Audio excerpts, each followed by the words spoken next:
বন্ধুসকল, আজি মোৰ ভিডিঅ'ৰ টপিকটো হৈছে নমতা বিয়া।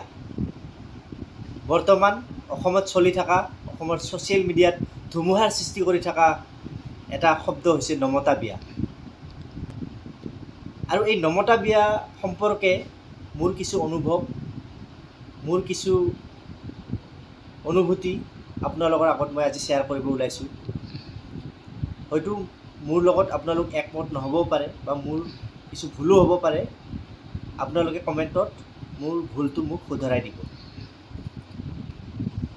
এই নমতা বিয়া আমি সৰুৰ পৰা পাই অহা, সৰুৰ পৰা শুনি অহা এটা শব্দ, সেইটো হৈছে নমতা বিয়া। আৰু নমতা বিয়া এই শব্দটোৱে একচুৱেলি এটা মেছেজ, এক সুন্দৰ মেছেজ যায় এই শব্দটোৰ পৰা। আপোনালোকে ভালকৈ একদম ইয়াৰ গভীৰতালৈ গৈ কিনে অনুধাৱন কৰিবচোন। খুব এক সুন্দৰ মেছেজ যায় এই নমতা বিয়া শব্দটোৰ পৰা। আমাৰ অসমীয়া সমাজখন, আমাৰ অসমীয়া মানুহ কিমান অতিথিপৰায়ণ হ'ব পাৰে, অতিথিক যে ভগৱান হিচাপে জ্ঞান কৰে, এই নমতা বিয়া এই শব্দটোৰ পৰা আপোনালোকে বুজিব পাৰে বা জানিব পাৰে। কেতিয়াও কোনো এজন আমাৰ অসমীয়া মানুহে, মই আজিলৈকে শুনা নাই যে কোনোবা বিয়া এখনত, কোনোবা কাজ এখনত যদি নমতা মানুহ এজন যায়, সেই মানুহজনক কাণত ধৰি আঁঠু কাঢ়াই তই আজিৰ পৰা ইয়াত আহিবিনে, তই নাহো বুলি ক, কাণত ধৰ, উঠা বহা কৰ, তই ওলাই যা, এনেকুৱা ব্যৱহাৰ কৰা, এনেকুৱা অত্যাচাৰ কৰা, মানসিকভাৱে শাৰীৰিকভাৱে এনেকুৱা অত্যাচাৰ কৰা ঘটনা মই আজিলৈকে কোনোদিন দেখা নাই, কোনোদিন শুনা নাই। যিখিনি দেখি আহিছোঁ, যিখিনি শুনি আহিছোঁ, যিখিনি জানি আহিছোঁ, বা মই নিজেও গৈছোঁ নমতা বিয়াত, বহুত নমতা বিয়া খাইছোঁ। আৰু এনেকুৱা নহয় যে মই যদি কাৰোবাৰ নমতা বিয়া খাবলৈ যাওঁ, সেই মানুহজনে মোক চিনি নাপায়, সেই মানুহজনে মানে যে মোক ধৰিব নোৱাৰে, এনেকুৱা নহয়। ধৰিব পাৰে। আমিও বহুত কাজ কৰ্ম পাতিছোঁ, আমিও বহুত কাজ কৰ্মৰ লগত জড়িত হৈছোঁ। এনেকুৱা নহয় যে কোনোবা যদি নমতা মানুহ আহে আমি তেখেতক চিনি নাপাওঁ, তেখেতক মানে নিচিনো আমি, এনেকুৱা নহয়। আমি চিনি পাওঁ আৰু বহুতেই চিনি পায়, কিন্তু কোনেও তেনেকুৱা নকৰে। তই নমতা বিয়া, তোকতো মাতা নাই বিয়াত, তই কিয় বিয়া খাব আহিছা, তই কাণত ধৰ, আঁঠু কাঢ়, ওলাই যায় ইয়াৰ পৰা, তেনেকুৱাকৈ কোনো নকয়। আপোনালোকে গাঁৱৰ এজন সাধাৰণ মানুহৰ পৰা শিকক। গাঁৱত যাব আপোনালোকে, এখন সাধাৰণ ফেমিলি, আৰু গুৱাহাটীত বাস কৰা তহঁতে ডাঙৰ ডাঙৰ সম্ভ্ৰান্ত পৰিয়াল, আৰু এজন অসমীয়া ল'ৰাক এনেকুৱা ব্যৱহাৰ। আজি সঁচাকৈ এজন অসমীয়া ল'ৰা হিচাপে মই লাজ পাইছোঁ, বা আপোনালোক বহুতে চাগে লাজ পাইছে, যিটো কাণ্ড হ'ল, যিটো ঘটনা হ'ল। আৰু সেই ঘটনা হোৱাৰ পিছত এই মানুহজনৰ মই স্পষ্টীকৰণ দি আছিলে, সেই স্পষ্টীকৰণো শুনিছোঁ। তেওঁ কৈ আছে, ময়ো অসমীয়া। এই স্বত্বাধিকাৰীজনে, সেই বিবাহ ভৱনখনৰ স্বত্বাধিকাৰীজনে কৈ আছে, ময়ো অসমীয়া, মোৰ মাইকীও অসমীয়া হয়, মোৰ মিছেজো অসমীয়া হয়, আৰু মই অসমীয়াৰ বাবে এই বিবাহ ভৱনটো খুলিছোঁ। আৰে ভাই, অসমীয়াৰ বাবে বিবাহ ভৱন খোলা নাই, এইটো আপুনি বিজনেছ কৰিছে। যদি অসমীয়াৰ বাবে বিবাহ ভৱন খুলিলে হয় না, তেতিয়াহ'লে 1500 টকাকৈ এসাঁজ ভাতত আপুনি নল'লেহেঁতেন। যিটো কথা কৈছে আপুনি, যেন বহুত ডাঙৰ এটা মহৎ উপকাৰ কৰিছে আপুনি আমাৰ অসমীয়াৰ কাৰণে, অসমীয়া মানুহখিনিৰ কাৰণে বিৰাট ডাঙৰ এটা নোহোৱা কাণ্ড এটা কৰিছে আপুনি। আৰু বিয়া এখন পাতিলে 200-300 বা 100জন মানুহৰ এক্সট্ৰা ব্যৱস্থা থাকে। এই 2-3জন মানুহক সাধ্য নহ'লনে আপোনালোকৰ ভাত খুৱাব? এই 2-3জন মানুহক আপোনালোকে ভাত খুৱাব নোৱাৰে? কি বিবাহ পাতিছে? এইটো ক'ৰবাত গৈ কিনে দম্বালি মাৰিব, অমুক বিবাহ ভৱনত বিয়াৰ খানা পাৰ্টি দিছোঁ, অমুক বিবাহ ভৱনত বিয়া পাতিছোঁ। আৰু অসমীয়া ল'ৰা এজনক এনেকুৱা মানসিক আৰু শাৰীৰিক অত্যাচাৰ। অসমীয়া হিচাপে মই আজি লাজ পাইছোঁ আৰু আপোনালোকে আজি অসমীয়া সমাজক, আমাৰ গোটেই অসমবাসীক বেলেগৰ ওচৰত, অসমৰ বাহিৰৰ মানুহৰ ওচৰত আমাক আজি লজ্জানত কৰিছে। কাৰণ আমাৰ অসমীয়া সমাজখন তেনেকুৱা নহয়। আমি সৰুৰ পৰা যিটো দেখি আহিছোঁ, সৰুৰ পৰা যিটো শুনি আহিছোঁ, আমাৰ অসমীয়া সমাজ, আমাৰ অসমীয়া গাঁৱৰ মানুহ সহজ সৰল আৰু অতিথিপৰায়ণ।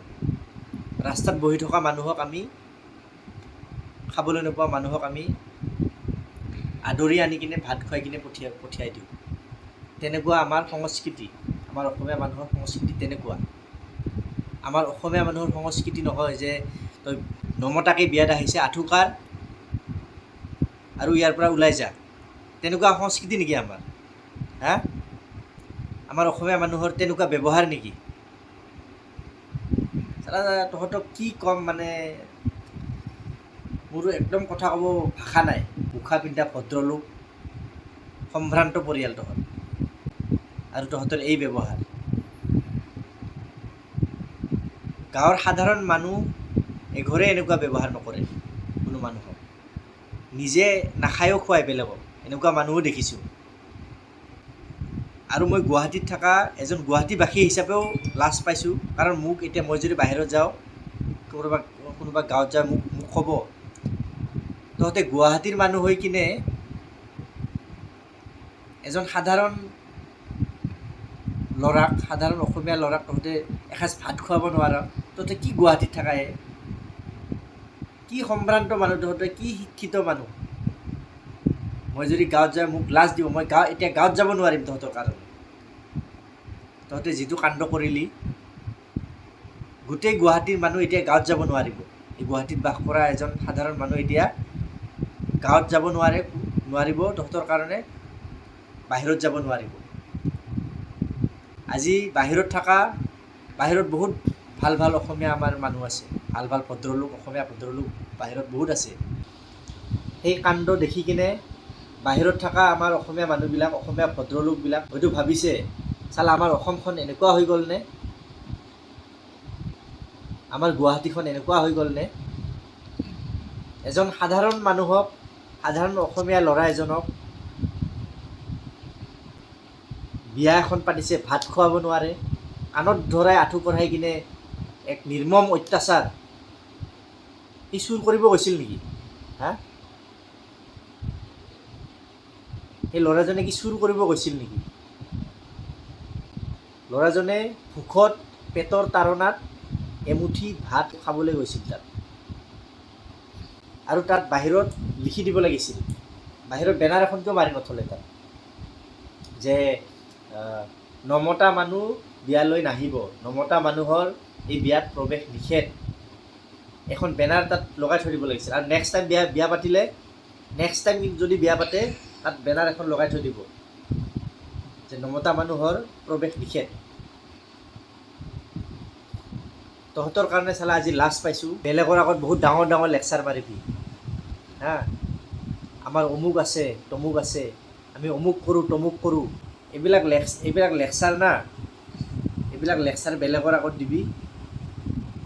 এইবিলাক লেকচাৰ, এই তহঁতৰ পিছে পিছে ঘূৰি ফুৰা, তহঁতৰ চোৱা চেলেকি ফুৰা কেইটাক এইবিলাক লেকচাৰ শুনাবি? আমাৰ আগত এইবিলাক লেকচাৰ শুনাই লাভ নাই। কেনেকুৱা মেণ্টেলিটিৰ মানুহ তহঁতে আমাৰ জানিব বাকী নাই, আমাৰ গম পাব বাকী নাই। যদি অসমীয়াৰ কাৰণে বিবাহ ভৱনটো বনাইছ, তেতিয়াহ'লে লাভ লোকচান নাচাবি। লাভ লোকচান নাচাই কিনে সেই ল'ৰাজনক ধুনীয়াকৈ মাতি নি কিনে ভাত সাজ খুৱাই কিনে পঠিয়াই দিলিহেঁতেন। এই ল'ৰাজনক কাণত ধৰাই আঁঠু কঢ়াই কিনে এই ছ'চিয়েল মিডিয়াত তহঁতৰ এই পৈশাচিক মানসিকতাৰ প্ৰয়োজন নিদিলিহেঁতেন। যদি সঁচাকৈ অসমীয়াৰ কাৰণে সেই বিবাহ ভৱনটো তহঁতে বনালিহেঁতেন। গতিকে লেকচাৰ নিদিবি। তহঁতে সেই বিবাহ ভৱনখন খুলিছা নিজৰ বিজনেছৰ কাৰণে খুলিছা, নিজৰ ফাইদাৰ কাৰণে খুলিছা, কোনো অসমীয়াৰ কাৰণে খোলা নাই সেই বিবাহ ভৱনটো। গতিকে লেকচাৰ নিদিবি আমাৰ ওচৰত। তো এইখিনিয়ে আজি যিটো কাণ্ড হ'ল, সেই কাণ্ডৰ পৰা এটাই মোৰ উপলব্ধি হ'ল যে এজন অসমীয়া মানুহে এই কাণ্ডটো কৰিব নোৱাৰে, কাৰণ অসমীয়া মানুহ এনেকুৱা নিকৃষ্ট মনৰ মানুহ অসমীয়া মানুহ হ'ব নোৱাৰে। অসমীয়া মানুহৰ মানসিকতা ইমান নিকৃষ্ট নহয়। অসমীয়া মানুহৰ মানসিকতা হৈছে নমতা বিয়াত আহা আলহীক সুন্দৰকৈ মাতি নি বহুৱাই কিনে খুৱাই বোৱাই ধুনীয়াকৈ আলপৈচান ধৰি কিনে পঠিয়াই দিয়া, সেইজনে হৈছে এজন প্ৰকৃত অসমীয়া মানুহ, আৰু সেয়াই হৈছে অসমীয়াগিৰি। তহঁতে নিজকে অসমীয়া বুলি পৰিচয় নিদিবি, গম পালি? মই প্ৰত্যেকজন অসমবাসীৰ প্ৰত্যেকজন মানুহক কৈছোঁ, প্ৰত্যেক ঘৰ ফেমিলিক কৈছোঁ, এই বিবাহ ভৱনটো বৰ্জন কৰক। এই বিবাহ ভৱনটো সমূলি বৰ্জন কৰক। সিহঁতক দেখুৱাই দিয়ক অসমীয়াগিৰি কি হয়। এয়াই হৈছে আচল অসমীয়াগিৰি। এই বিবাহ ভৱনটো বৰ্জন কৰক তেওঁলোকৰ। কোনো এজন মানুহে যাতে তেওঁলোকৰ বিবাহ ভৱনত আৰু বিবাহৰ নিচিনা এটা পবিত্ৰ অনুষ্ঠান আয়োজন নকৰে।